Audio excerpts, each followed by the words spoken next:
Wa man sabarat ala su'i khuluqi zawjiha a'tahallahu minal ajri mithla thawabi Asiyata imrata Fir'aun. Wa man sabarat ala su'i khuluqi zawjiha, siapa saja yang sabar atas kejelekan akhlak suaminya. Balikannya ini sekarang. Tadi bininya dibilangnya begitu. Sekarang kalau ada perempuan yang sabar ya sama kejelekan lakinya. Ada juga laki yang begitu. Ada yang sama-sama bagus, istrinya Rasulullah dengan Rasulullah. Ada yang istrinya durhaka, ya. Nabi Lut istrinya durhaka sama suaminya. Ada yang anaknya durhaka, Nabi Nuh diujinya begitu. Ya. Ada yang suaminya nentang. Nah, ini yang mau kita ceritain.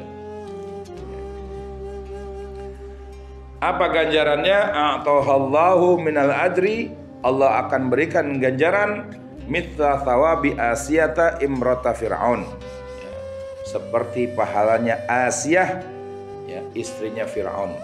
Wahia bintu Muzahimah, ya, Asiyah itu binti Muzahim namanya. Asiyah binti Muzahim, seorang perempuan yang tadinya dia kafirah, ya, setelah melihat bahwasanya Nabi Musa membawa sebuah mukjizat yang dibenarkan, maka dia beriman kepada Nabi Musa. Wadzalika, peristiwa itu terjadi gara-gara apa? Anna Musa alaihissalam, tatkala bahwasanya Nabi Musa alaihissalam lamma ghalaba saharata, ya, ketika Nabi Musa alaihissalam mengalahkan tukang sihirnya Fir'aun, ya. Amanat bihi Asiyah, Asiyah beriman kepadanya. Falamma tabayyana li fir'auna imanuha, maka ketika diketahui, ya, keimanannya Asiyah li Fir'aun, bagi Fir'aun, ya, daqqa liyadaiha, dihukum nih, disiksa, ngukumnya nggak tanggung-tanggung. Laki ngukum suami, balik suami laki suami ngukum istri, nggak pakai dibandingkan, dicekek, nggak tahu apa-apa ini mah, ya, gak ngerti agama, susah kalau gitu, ya. Udah ketahuan tuh apa yang dilakukan, daqqa liyadaiha wa rijlaiha arba'ata autadin fil ardi, ya. Tuh tangan ikat, dikasih tiang sebelah sono, ya, dua tangannya jadi kayak begini, kayak orang disalib, cuma dia modelnya begitu tuh, tiduran, ya. Kakinya dipasakin juga tiang dua, ya. Maka dikatakan sini apa? Liyadaiha wa rijlaiha arba'ata autad, ya, diikat tangan sama kakinya fil ardi, bentangin tuh di apa namanya, di tanah, lentang, satu ke sana dipanasin, ya, disiksa. Wa syabbahaha fiha, dan dia bentangkan, tarik begitu supaya sakit, nah, diikat, ditarik, disiksa disemikian rupa. Tapi karena dia beriman, ya, dia minta sama Allah. Ini ada doanya yang dicatatkan dalam Al-Quran, ya. Kulla udwin bihablin wa ja'alaha fi muqabalati syamsi, ya, setiap anggota tubuhnya diikat dengan tali, dan Asiyah dihadapkan, ya, dihadapkan ke arah langit begitu, ke arah matahari. Jangan disamain sama kita di sini yang udah pakai tanahnya adem, ada angin. Mesir nih, ya, panasnya kayak apa tahu, padang pasir, ya, kita aja 2 hari kemarin Masya Allah panasnya kayak begitu, ya. Nah, faidan sarafu anha adzalat hal malaikah, kalau mereka lagi nggak ngeliat, ya, nggak ngeliat tuh namanya Asiyah, adzalat hal malaikah, para malaikat menaungi Asiyah. Tuh. Jadi nggak terasa disiksa manusia tuh karena keimanan, nggak terasa. Bahkan dia tertawa. Dalam tafsir Ibnu Katsir tuh dia ketawa. Karena apa? Disingkap matanya oleh Allah untuk melihat ganjaran yang akan dia dapat di surga. Ya. Wa amara Fir'aun bi sakhratin 'azimatin litulqi 'alaiha. Ya. Maka Fir'aun memerintahkan anak buahnya dengan apa? Bi sakhratin, untuk ngambil sebuah batu azimatin yang besar litulqiya 'alaiha, untuk dilemparkan ke Asia. Dari jauh nih batu udah siap buat nimpa dia. Ya. Udah pokoknya mau disiksa, mau dibikin mati kayak apa deh. Falamma tauha bis-sakhrah, ketika mereka mendatangi Asia dengan batu tersebut, ya, Asia berkata, Rabbibni li 'indaka baitan fil jannah. Ya, dalam surat At-Tahrim ayat 11 tuh. Rabbibni li 'indaka baitan fil jannah, ya Tuhanku, bangunkan untukku sebuah rumah di sisimu dalam surga. Tuhan buka matanya, mata manusianya dibuka untuk melihat nanti seperti apa di surga dapatnya. Fa absaratil baita min marmaratin, ya, lalu Asia melihat sebuah rumah yang terbuat dari marmer, bayda'a, ya, putih indah. Fantuzi'at ruhuha, terlepas tuh, udah dikasih lihat nih tempatnya ente di sini, kata Tuhan. Belum tuh yang namanya batu nimpa badannya, ya. Fa ulqiyatis sakhra ala jasadin la ruha fihi wa lam tajid alama. Ketika tuh yang namanya sakhra, batu nimpa badannya dia, la ruha fihi, rohnya sudah enggak ada. Wala alama, enggak kerasa sakit apa-apa. Ya, buah daripada keimanan kepada Allah. Ujiannya berat yang orang-orang dulu. Yang sekarang sih kagak ada siksa-siksaan. Begitu. Jadi, ya, ketika ada seorang istri sabar sama perlakuan lakinya, nggak minta cerai, ya, KDRT digebukin, dicekek, dibanting, nggak minta cerai. Ya. Emang Asia minta cerai di sini ada tulisannya? Nggak ada. Kurang ngajar apa Fir'aun? Nggak kurang ngajar di mana dia? Istrinya disiksa sendiri di hadapan semua masyarakat Mesir. Ditaruh di tengah-tengah, yang kanan satu, kiri satu, kakinya satu, yang kiri satu. Diperlihatkan oleh Fir'aun di tengah-tengah orang Mesir. Nih istri saya. Kalau ada yang beriman, lihat, ini istri saya nih, apalagi ente. Nggak kurang kejam gimana? Baru dibanting, dicekek, udah minta cerai. Nggak ada di sini minta cerai, nggak ada. Dia menyerahkan dirinya untuk Allah.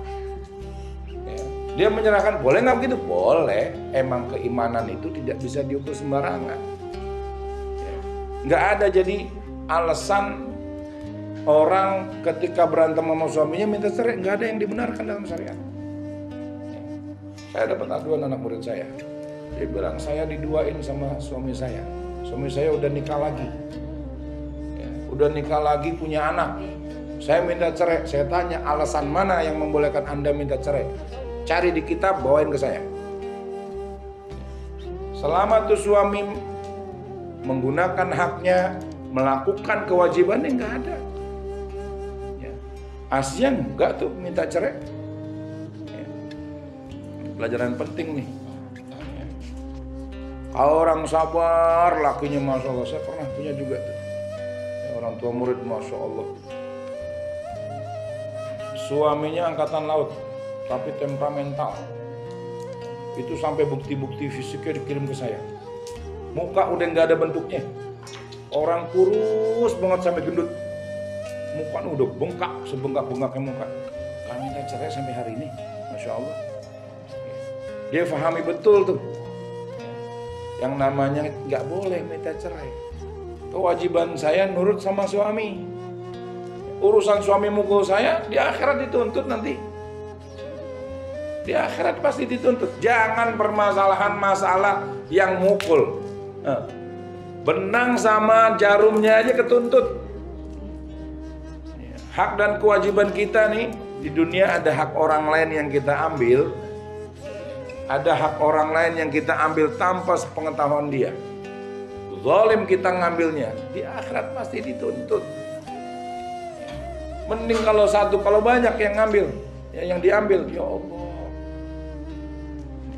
Nggak sekedar cuma dia begini terus, enggak. Panggil, yang zalim kemarin sama si Fulan, sini duduk. Tuntut sekarang dia itu. Kemarin zalim sama inti. Apa yang mau dituntut? Ambil semua pahalanya ya Tuhan buat saya. Sudah nggak punya apa-apa tuh. Sekedar itu doang? Enggak. Dituntut lagi sama Tuhan, apalagi? Kasih dosa saya buat dia. Kan enggak enak. Orang zalim itu begitu. Makanya enggak boleh kita zalim sama orang lain.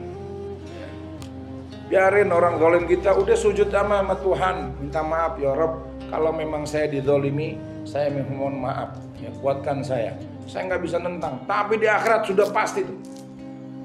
Apalagi hak suami istri, kewajiban, pasti, nggak ada enggaknya, pasti itu dituntut sama suami, pasti itu dituntut sama istri. Yang zalim sama istrinya, yang zalim sama suaminya, pasti dituntut nanti di akhirat.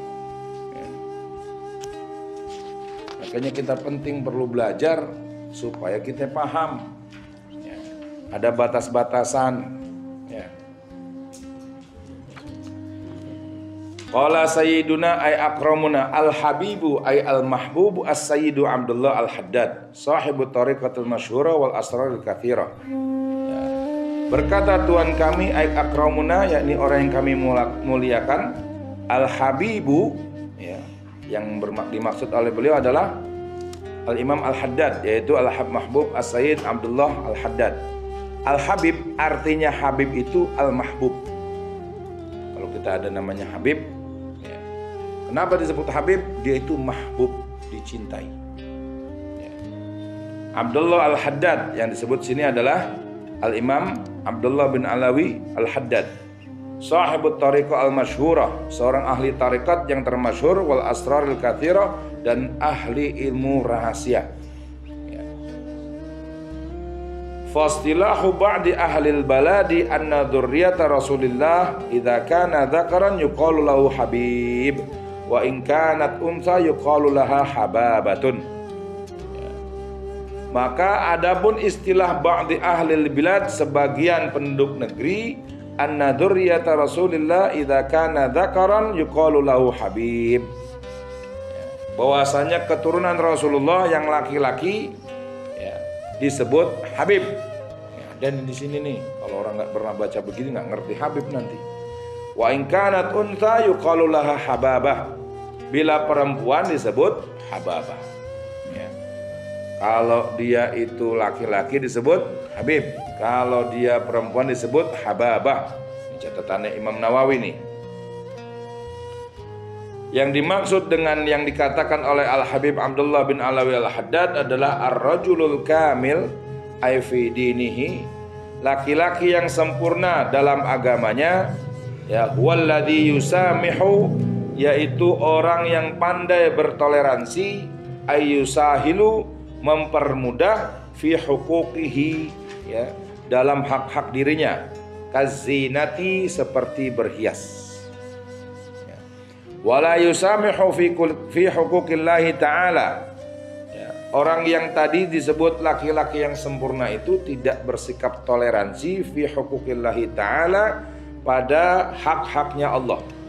Kas-salati wa wasli sya'ri fadzalika haram, seperti salat, wa wasli sya'ri, nyambungin rambut. Ya, orang dulu kan nyambungin rambut pakai inian kuda tuh, rambut kuda buntutnya, haram, nggak boleh. Sanggul tuh haram itu.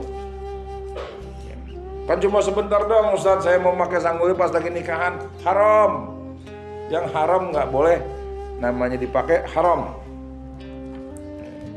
Ini kata Imam Al-Haddad, ya. Orang yang namanya kamil, ya, aidinuhu, orang yang lengkap sempurna agamanya, masalah haknya dia seperti perhiasan, sudah itu sih yusamih. Artinya apa? Nggak pakai repot-repot, ya. Kalau masalah untuk hak dirinya nih, ya. Tapi kalau haknya adalah haknya Allah, kayak sholat, nggak ada urusan, gitu, ya.